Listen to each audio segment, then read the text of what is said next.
Welcome to Trailblazers and Titans with your host, Dr. Keith Haney. Trailblazers and Titans is your go-to podcast for insights, inspiration, and actionable advice from the world's most successful entrepreneurs and leaders. Each episode features in-depth interviews with industry pioneers, innovative thinkers, and business moguls who share their journeys, challenges, and strategies for success. Whether you're an aspiring entrepreneur, a seasoned leader, or someone looking to make a significant impact, this podcast provides the tools and motivation to blaze your trail and become a titan in your field. Tune in to learn, grow, and transform your vision into reality. Well, we welcome Ken to the podcast. How you doing today, Ken? I'm doing great. Thank you for having me. Well, it's good to have you on. Looking forward to this conversation. This is a really relevant topic in our day and time, so it should be a fun conversation. Yeah, so let's jump into it. I'd like to ask my guest this question to kind of get you started. What's the best piece of advice you've ever received? Best piece of advice I've ever received. Well, pretty simple, that you don't have to be the smartest person in the room. You have to do three things. You have to work hard, get along with people, and be reasonably intelligent. You don't got to be the best at any of those. You just don't have to be a jerk, and you have to work pretty hard and try to be intelligent and ask good questions. Oh, I love that. That's really good. And you remember where you got that advice from? It was a leader of one of the hospitals at Ohio State University talking to some of our MBA students like 10, 12 years ago, and I borrowed it from him. I've used it ever since. I love that. That's so cool. I'm always curious of my guests. If you think back in your life, who are some people in your life who served to either be an inspiration or a mentor for you? That's my parents were both academics. I've been influenced by several different academics who advised me on my career, Professor Roy Lewicki, Professor Peter Ward, and I've had the opportunity to work with many, many different people in different business backgrounds to do research and to do teaching on supply chain management. That is really neat. I love that. You know, you wrote this book I want to kind of get into with you today, because that's why we really got you on here, because this is kind of one of those books that you kind of is on the forefront of so many people's minds, and I think it really was a big topic during the last election. But the name of your book is The Electric Vehicle Revolution: 5 Visionaries Leading the Change. What inspired you to write this book? Okay, well, first off, I'll give you a picture so you can see the book. Oh, I love it. Love the cover. So as an academic, I get an opportunity to do a sabbatical every 7 or 8 years where you do a research project. And I have a friend who was the founding provost of a university in Vietnam. So it started off as basically a good reason to go to Vietnam and visit another country.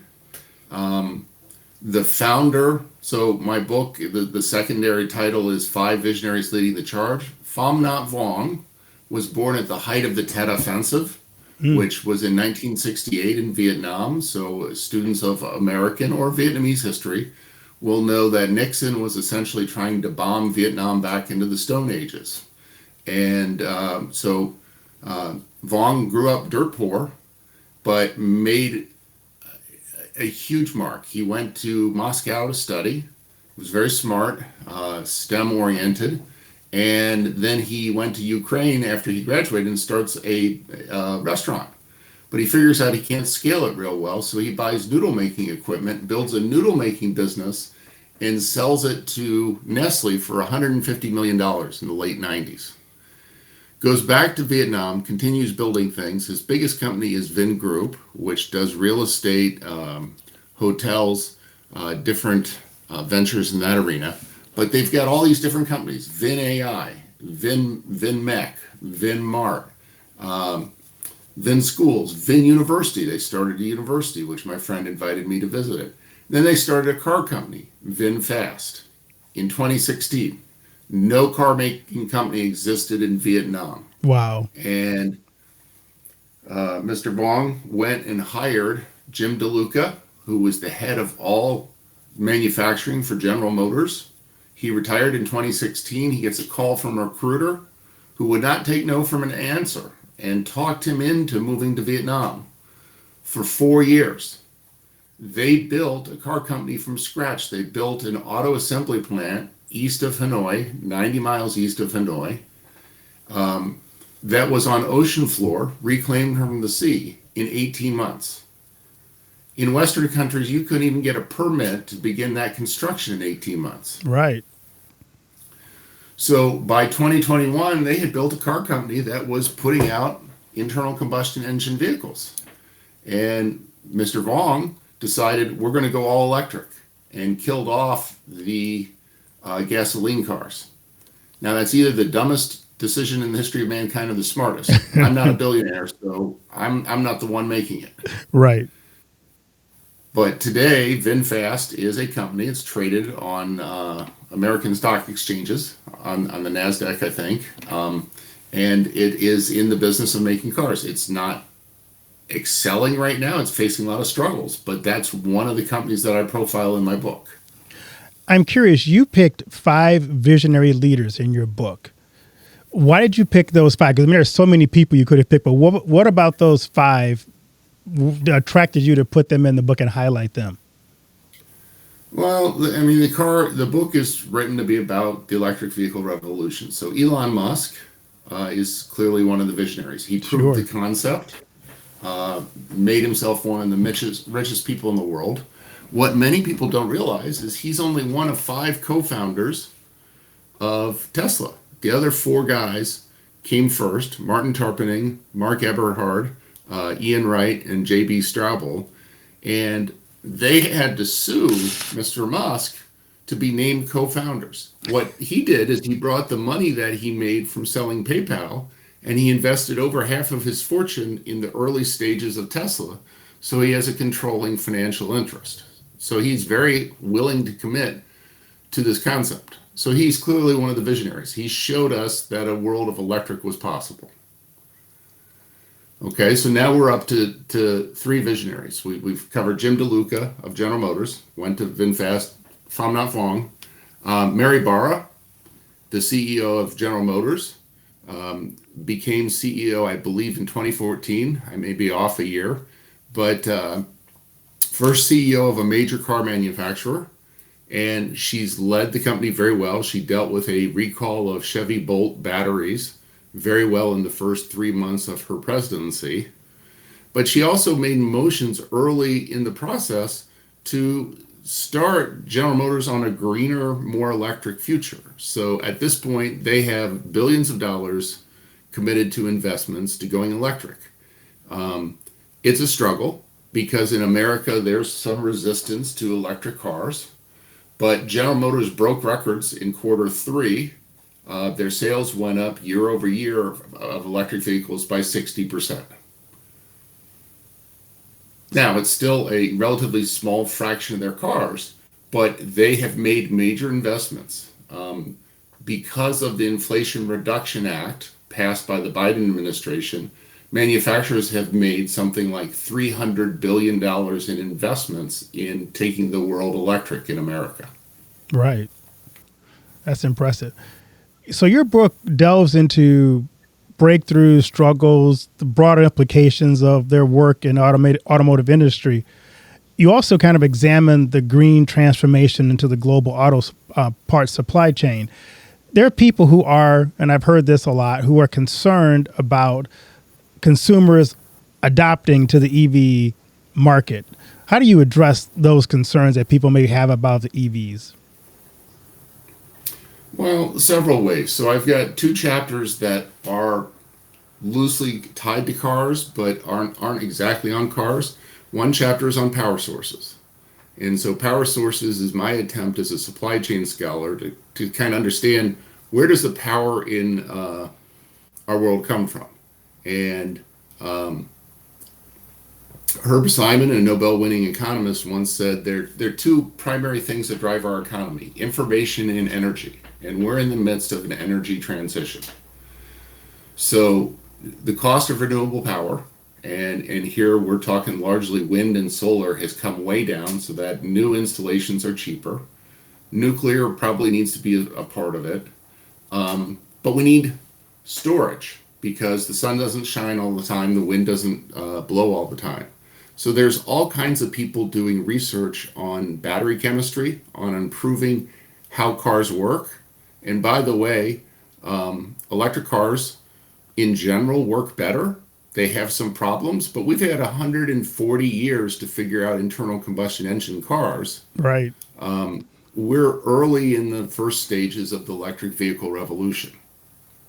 So in my power sources chapter, I examine battery research, range anxiety, how the cars work. There are again major initiatives by both the federal and state government to install more chargers. One of the stories I like to tell is that in the early 20th century, in the late 1910s and early 1920s, Henry Ford, the OG, and Thomas Alva Edison, and Harvey Firestone and John Burroughs took road trips in the Model T. They had to carry their own gasoline because there were so few gas stations. In 1920, there was one gasoline station for every 2,000 gasoline-powered cars in America. Wow. By 1930, there was one gasoline station for every 200 cars, and there was an exponential number of gasoline cars. So in this case, the chicken and the egg was the gasoline station caught up to the cars. Makes sense. I think we're going to see much the same thing with electric cars. I love that. As you think about the market in front of us, what are some potential roadblocks that you see besides the charging stations to widespread EV adoption? Well, one of the things is people have to believe that they have a choice and that they're pulling toward this choice and they're not being pushed towards this choice. I think you see part of that in the election. There are a lot of incentives on the table for consumers to adopt these cars and for producers to make the cars. But Americans like their freedoms. So Right. I think part of it is going to be giving it a few years for people to experiment, try the new cars. There are over 36 models of electric cars out this year, and many are experiencing high sales. Okay. But it's important to do a worldwide comparison. China, because of investments that are covered in chapter 2 of my book, The Electric Vehicle Revolution, is the gears of change. China made a number of policy changes and things 20 years ago that promoted electric cars. So China this year is on track to be 50% of the cars are electric vehicles. Norway is on track to be 90%. So people of the Gen X generation may know the band Aha. The Right. lead singer of Aha in the 90s made it a personal crusade to encourage electric cars. He built his own electric car. He had a group of people and they went around leading demonstrations and advocating for electric cars. Norway, again, has put in place a lot of policies where 90% of the cars are electric. And part of what I talk about in my book is that Norway, in some ways, looks a lot like America. It's spread out. It's cold. The cars work there. They can work. So one of my concerns is that Americans ignore this revolution at their peril. The rest of the world is going electric. The Chinese certainly are going electric. And no matter what President Trump does with tariffs, the cars are going to find their ways into America. Another chapter in my book is on Honda, and I call Honda the nervous giant. Why? Because Honda came to America in the 1970s. It was already the biggest motorcycle manufacturer in the world. But it came and it built plants near my house in Ohio, about 45 miles northwest of me. Today, it has the world's biggest internal combustion engine plant in Anna, Ohio. It makes 11 million gasoline engines a year. Wow. They just introduced their first electric car earlier this year, the Prologue. It's selling pretty well. But guess what? They also announced $11 billion of investment in Canada. They've invested multiple billions of dollars. They're building a battery plant south of Columbus. The nervous giant is turning to be very good at electric. Now, it may take some years, but they're going to get there. Yeah, it's impressive. When there's a will, there's a way. That we always say, right? Exactly. And I want to get the fifth visionary out. It's again another sort of shift in gears. So I have a chapter on tires. Many people don't realize that the first automobile tires were white. That's why the Michelin Man is white. Oh, I didn't know that. What turned tires black was a substance called carbon black, which is essentially soot. It's burned off of petroleum, and it's carbon, and it's mixed into tires. It makes up 30% of the weight of every tire on the planet, of which we use 2 billion tires. And it's very hard to recycle tires. They're not great for the planet. So my fifth visionary is Rob Hansen, who is one of the co-founders of Monolith Materials. Monolith Materials is headquartered in Nebraska. Long story short, they figured out a way, starting with a gentleman by the name of Laurent Fulchery in 1995, who wrote a paper saying, theoretically, we can make carbon black from natural gas and split it into hydrogen or ammonia as fertilizer or for power, and carbon black with much lower emissions of carbon. So, long story short, Monolith is doing well in Nebraska. It's been supported by government money from the Department of Energy, loans. It is getting ready to scale up for even higher mass production. And it's doing good things for the environment and hiring people in a very red state with dollars from the Inflation Reduction Act. Wow, that's impressive. So we've covered a couple of things. I'm curious from your research, what technological advancements in your book excite you the most? Well, to be clear, I have an engineering degree, but I haven't used it in 3 decades. Okay.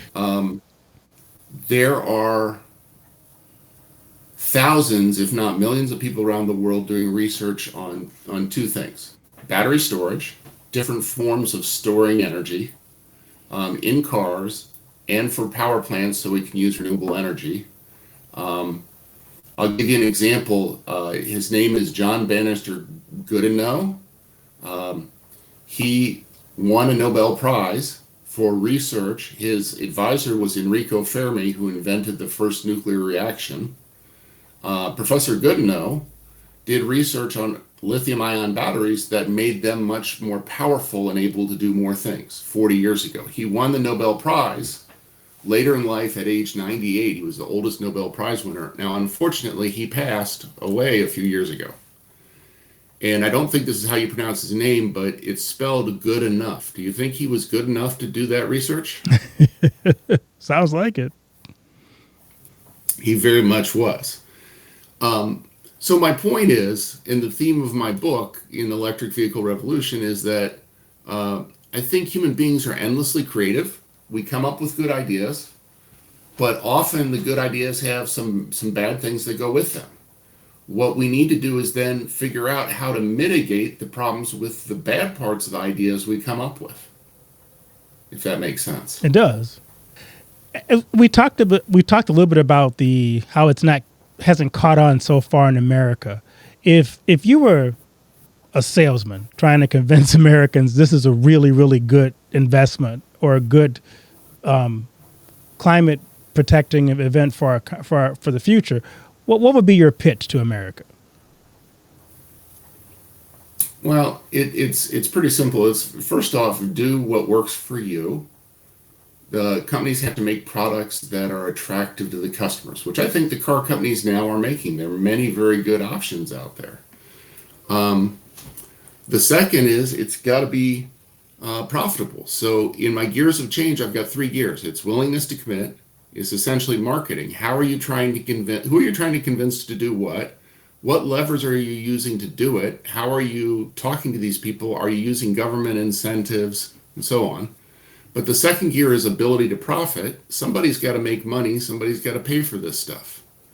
That's the financing. And then the third gear is transforming supply networks. We need to do more working together across different suppliers. So here's an example. Circular supply chains. One of the things we need to do is figure out how to recycle all the lithium ion, cobalt, manganese. There's a lot of metal ingredients that come out of the earth that take a toll when you're mining them. Sure. But there are many companies looking, two of them include Service Solutions and Lifecycle, Redwood Materials, at developing a way to recapture these car batteries at the end of life. And I'll give you two competing examples. One is lead acid batteries, which is the basic 12-volt battery that starts every car on the planet. Sure. Almost all of them in the U.S. are recycled. Why? Because of legislation starting early in the 1970s by Congress saying this is bad. The industry got behind it and said, okay, I can't deal with 50 different versions, so we're going to adopt, I think it was Massachusetts. And almost every lead acid battery is recycled in the United States. Now here's the crazy thing. Most of them are shipped overseas for processing. Why? Because lead is bad for us, and people figured out along the way that they could ship the batteries to other countries where human rights standards were lower. So there's a lot of bad things associated with that. Okay? So that's one example. Second one is catalytic converters. Almost every catalytic converter on every car in the developed world is recycled. Why? Because it's got rare earth metals that are very valuable. So there's a profit incentive for this. So if you capture the batteries or capture the catalytic converters, you can reclaim the valuable metals and it's profitable. But that's also why about 5% of catalytic converters are stolen each year by thieves who crawl up under your car and cut your catalytic converter. Another good reason to go electric. You don't need a catalytic converter in an electric car. Makes sense. I want to dig in a little bit deeper into some of your visionaries. I'm curious because we've heard a lot about Elon Musk. I'm curious, what are some of the key initiatives that Musk introduced at Tesla that have significantly impacted the EV market? I try to be a little careful here. Elon Musk has clearly changed the world. He's got a huge amount of influence. Early in his career, he was a second follower. He was not the first mover on anything. Like I said, he was one of 5 founders for Tesla. He came along, saw it was a good idea. He benefited from a lot of government largesse. There was a almost $500 million loan to Tesla 15 years ago from the Department of Energy to help them become successful. He's partnered with China and had subsidies from China to build plants. Tesla and Musk has benefited from laws in California that require car makers to make cleaner cars. Other car makers can't do it, so Tesla makes cars and then sells the credits to other car companies. Okay?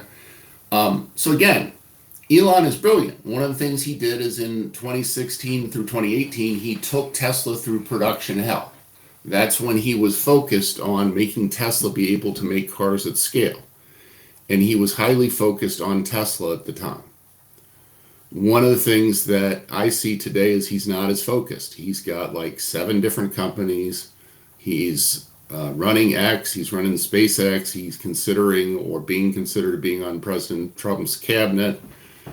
This is not a man who's focused. And no matter how good you are at something, you need some focus in your life. That makes sense. You mentioned Mary Barra and how she's leading General Motors towards carbon neutrality. What are some of the major initiatives that she has implemented? I know you touched on a couple. Well, so one of their goals is they developed a single platform, the Ultium battery, that they were going to use for every one of their cars. Now they're migrating away from that a little bit, but if you think about it, it helps to be able to have sort of plug and play parts so that you don't have to do multiple things. One of the things the legacy automakers are struggling with right now is different powertrains. So they have to make gasoline cars, electric cars. If they're trying to do hybrid cars and then plug-in hybrid, that's 4 different powertrains. So part of the thing that Mary Barra did is invest in battery research, and has formed some partnerships with like Honda and some other manufacturers. The Honda Prologue is actually built on a GM chassis. So again, that goes to my gear of transforming the supply network is critically important. Companies want to compete with each other, but they also have to figure out how to strategically help each other get across a finish line somewhere in the future. This is an interesting topic. And I'm curious, I know when I did my book and I did my research, I always found some surprising and enlightening discoveries. Which did you find in researching this book that was most surprising to you? The ability to build electric cars has been around forever. So if you go back to 1909 or 1908, 1/3 of the cars were gasoline powered, 1/3 were electric, and there were actually steam powered cars. There was never any certainty that we were going to be driving gasoline cars. Why did we end up with gasoline cars? Primarily because Henry Ford figured out how to make them on an assembly line with a system that could make them very cheap so that the average person, middle class person, could raise themselves up in the middle class and afford a car. Okay, so my book is filled with stories of brilliant people who did brilliant things but had unintended consequences. So, for example, I'll ask you, have you ever heard of Marcus Samuel? No. Many people have not. You've heard of John Rockefeller? Yes. Yes. So Marcus Samuel was a seashell merchant in London. And his father started a seashell company and they became a trading company. By 1888, Marcus Samuel goes to Azerbaijan, Baku, which I think is now, it's Azerbaijan, it's sort of the Middle East. Biggest oil field in the world, was putting out something like 20 million barrels a day. So much oil that at that point, we didn't even know how to cap an oil well, so there were just these vast oceans of oil. The problem was that John D. Rockefeller with Standard Oil had built a monopoly, and they used a strategy of cut to kill. So they had basically cut down to size the Rothschild brothers, which were the bankers of Europe, very well-off people, and they had reached an agreement that they were going to ship to Asia oil, which at the time wasn't even used in cars. It was used for heating and lamps in tiny little tins like this big, 4 inches long by 1 inch high by 2 inches wide, in a wooden ship. So by now your listeners, your watchers, can probably figure out what Marcus Samuel did. He figured out how to build the first viable oil tanker. And he hired a company out of Britain. He put in a whole bunch of safeguards to make this ship very safe. One of his brilliant moves was the president of the ship company was on the board of Lloyd's of London because you wanted to be able to go through the Suez Canal. And they didn't want a timber ship that might catch on fire going through the Suez Canal. So he builds this ship, the Murex, which is another seashell, and he became fabulously wealthy. He was the founder of Shell Oil Company. He also got a knighthood because the British Navy had a battleship go aground in the Suez Canal and get stuck, and along comes this oil tanker and pulls it off the bank, and very embarrassing for the British Navy, but they gave him a knighthood because of it. Nice. And we see again today, we had a ship a year or so ago get stuck in the Suez Canal and block a lot of things. The more things change, the more that they stay the same in some ways. I love that. So you hope people buy this book. What do you hope readers, how do you hope they're influenced by the reading of this book? Well, I hope it's a series of stories. And again, I'll show you a picture so everybody can tell. The Electric Vehicle Revolution, 5 Visionaries. And it's got many more stories in it of human beings are endlessly innovative. They try new things. But in almost every new thing, there is a bad thing. And we figure out new things. And so I'm an optimist in general. I believe the world can move towards better for people, for planet, and profit.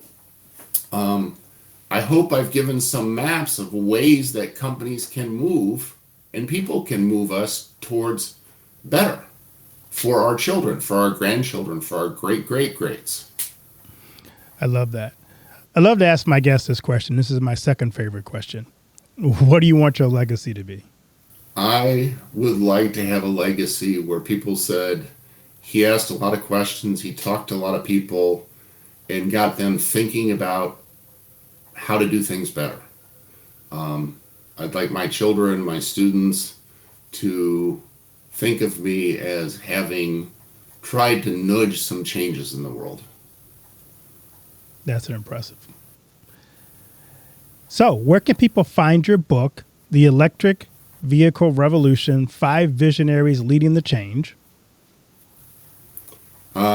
Easy. It's on Amazon, Barnes & Noble. It's published by Rowman and Littlefield. You can find me on LinkedIn, Ken Boyer, Ohio State University.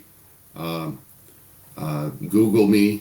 I'm easy to find. I'm at that school that likes to beat up on Michigan, so just look up Ken Boyer, Ohio State, and you should be able to find me somehow. So, Ken, as we wrap this up, what key takeaways do you want to leave with my audience from our conversation today? One, don't prejudge. Consider looking at an electric vehicle. There are some challenges, but again, we're in the early days. We're in the first inning of at least a 9-inning game. Manufacturers have invested a lot of money in building out this network. There are a lot of things that we can do that are better for us as consumers and better for the planet and better for people. And I think buying an electric car is one of them. They're fun to drive, by the way. They accelerate very fast. I've never driven one. It looked like a lot of fun. 0 to 60 faster than almost anything. Wow. Well, Ken, thank you so much for taking the time to do the research for this book, to give us information. And I love the fact that you focus on visionary leaders, because I think leadership is how we get to the next step in our whatever our journey is.